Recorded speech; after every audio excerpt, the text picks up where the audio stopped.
late afternoon sun painted, everything gold as it streamed through the windows of the Riverside Cafe. Thomas Bennett sat at a corner table, his hands wrapped around a coffee cup that had long gone cold.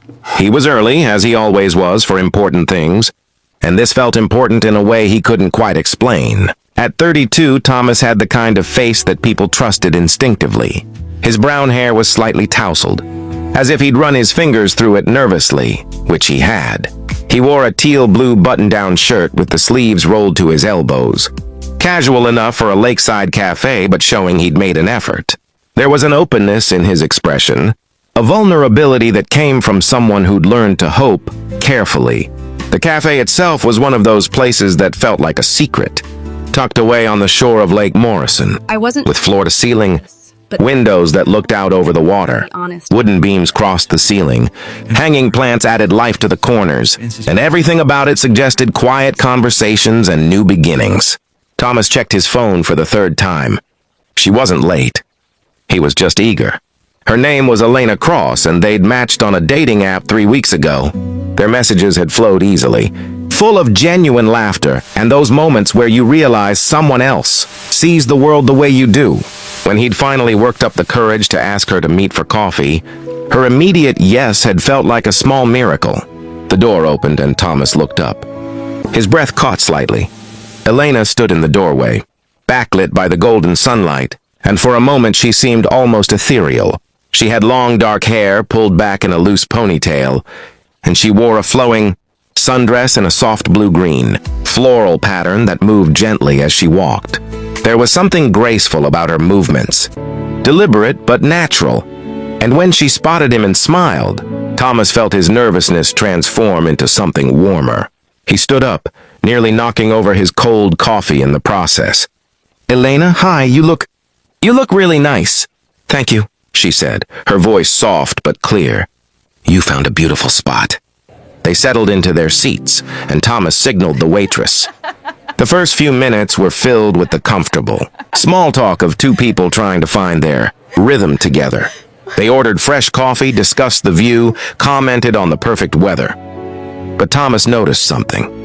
Elena watched him intently when he spoke. Her brown eyes focused on his face, with an intensity that was both flattering and slightly unnerving. She seemed to lean in whenever he talked, as if she didn't want to miss a single word. And sometimes, just for a fraction of a second, he saw a flicker of concentration cross her face, especially when the cafe grew louder with other conversations. "So," Elena said, wrapping her hands around her coffee cup in a gesture that mirrored his earlier nervousness. "I should probably tell you something I wasn't entirely honest about in my profile." Thomas felt his stomach drop slightly. Here it comes, he thought, the revelation that would complicate everything. She was married. She was moving away. She was actually a cat person and had seen his dog photos. His mind raced through possibilities. "Okay," he said carefully, keeping his expression open and non-judgmental. Elena took a breath, and he noticed her fingers tightening slightly on the cup. "I'm deaf. Well, mostly deaf. I have about 30% hearing in my left ear, almost nothing in my right. I use a hearing aid, and I've gotten very good at reading lips, which is why you probably haven't noticed." She paused, watching his face carefully for his reaction. "I didn't mention it in my profile because I wanted someone to get to know me first, before they decided whether my deafness was a deal breaker." Thomas blinked, processing. Of all the things he'd imagined, this hadn't been on the list. He looked at Elena, really looked at her, and suddenly understood the intense focus when he spoke. The way she positioned herself to see his face clearly, the slight pause before she responded, sometimes as if she was making sure she'd understood correctly. "That's why you said yes to meeting here," he said slowly, realization dawning. "The big windows, lots of natural light. It's easier to read lips in good lighting." Elena's expression shifted from guarded to surprised. "Yes, exactly yes. Most people don't think about that." "My cousin Sarah is deaf," Thomas said. "Has been since birth. I grew up watching her navigate a world that wasn't always accommodating. I learned to think about things like lighting and background, noise, and making sure people face her when they talk." He leaned forward slightly. "Why did you think I'd see your deafness as a deal breaker?" Elena looked down at her coffee, and he saw something vulnerable in the gesture. Because most people do, even if they don't say it directly. I've been on dates where men found out and suddenly remembered. They had an early meeting the next morning. Or they started treating me like I was fragile, or speaking loudly and slowly like I was a child. She looked back up at him. I wanted you to know me as Elena first, not as the deaf girl first. Thomas understood that impulse more than she knew. He'd spent years being defined by his own labels, boxes other people tried to put him in. After his divorce 3 years ago, after the slow collapse of a marriage to someone who'd wanted him to be more ambitious, more driven, more everything except what he actually was, he'd learned something about the exhaustion of constantly proving yourself worthy. I get that, he said quietly. After my marriage ended, I kept finding myself on dates with people who'd already decided who I should be. It's tiring trying to fit into someone else's expectations. They talked for hours after that, the conversation, flowing with an ease that felt rare and precious. Elena told him about her work as a graphic designer, about how visual communication had always felt more natural to her than auditory anyway. She told him about the art classes she taught on weekends, about her small apartment overlooking the lake, about her border collie named Monet who had learned to respond to hand signals. Thomas told her about his job as a high school English teacher, about his love of books and quiet mornings and the way his students sometimes taught him more than he taught them.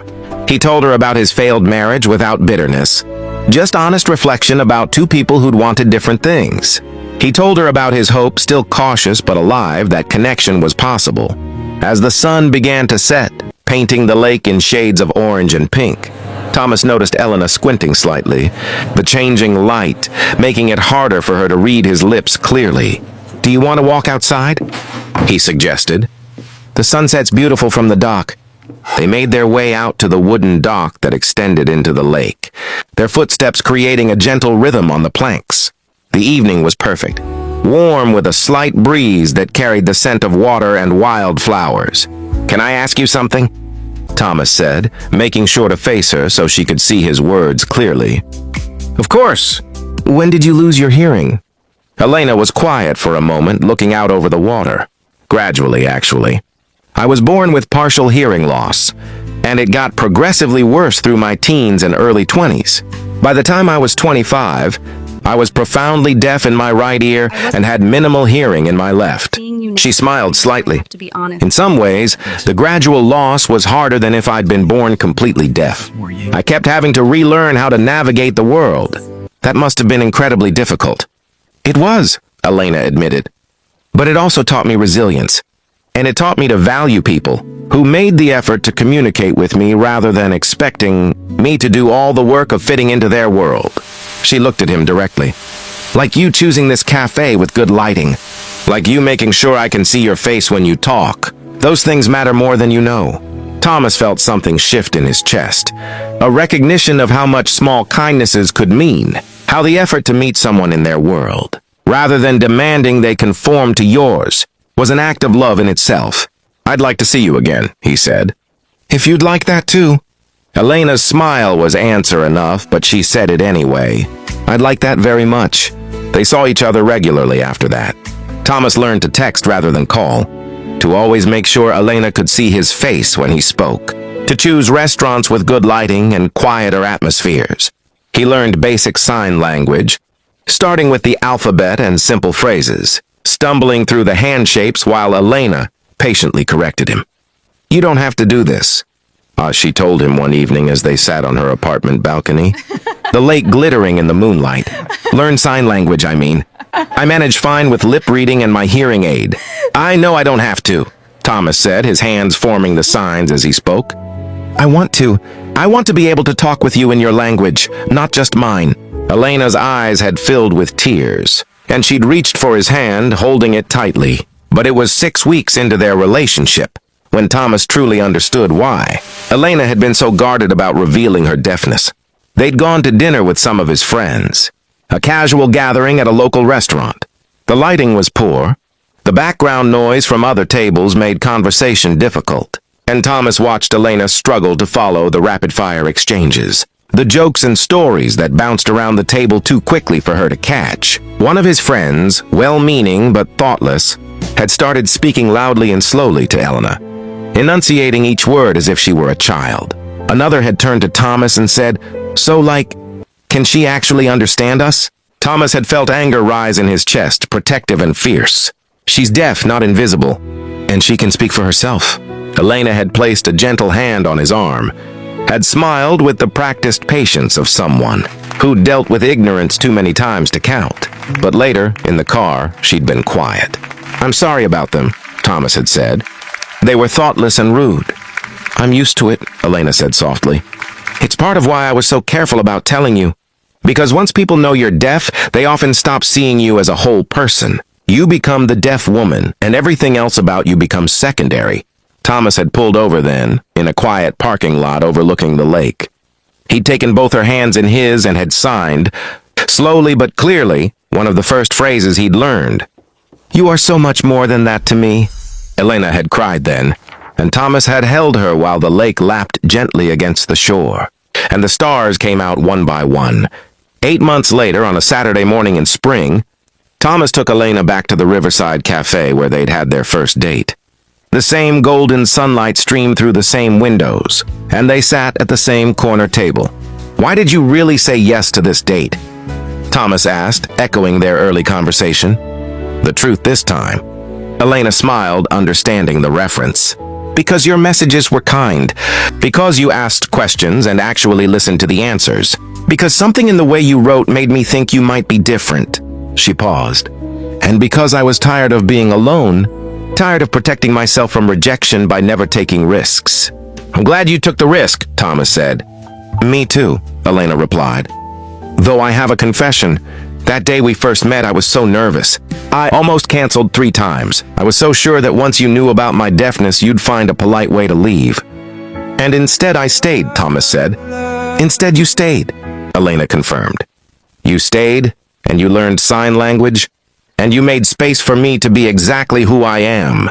Thomas reached into his pocket and pulled out a small box. He got down on one knee beside the table, and Elena's hands flew to her mouth. He signed as he spoke, the hand shape slow and deliberate. "I love you exactly as you are. Will you marry me?" Elena's yes was both signed and spoken, her hands and voice moving in harmony as tears of joy streamed down her face. The cafe erupted in applause from other patrons who'd been watching, but Thomas and Elena only had eyes for each other. In that moment, bathed in golden sunlight with the lake sparkling beyond the windows, they understood something profound. That love isn't about fixing someone or making them fit into your world, but about meeting them in theirs, about creating a shared space where both people can be fully themselves. Elena had said yes to that first date, carrying the weight of past rejections and the fear that her deafness would once again become a barrier. But she'd found something she hadn't expected. A man who saw her deafness not as a flaw to overlook, but as simply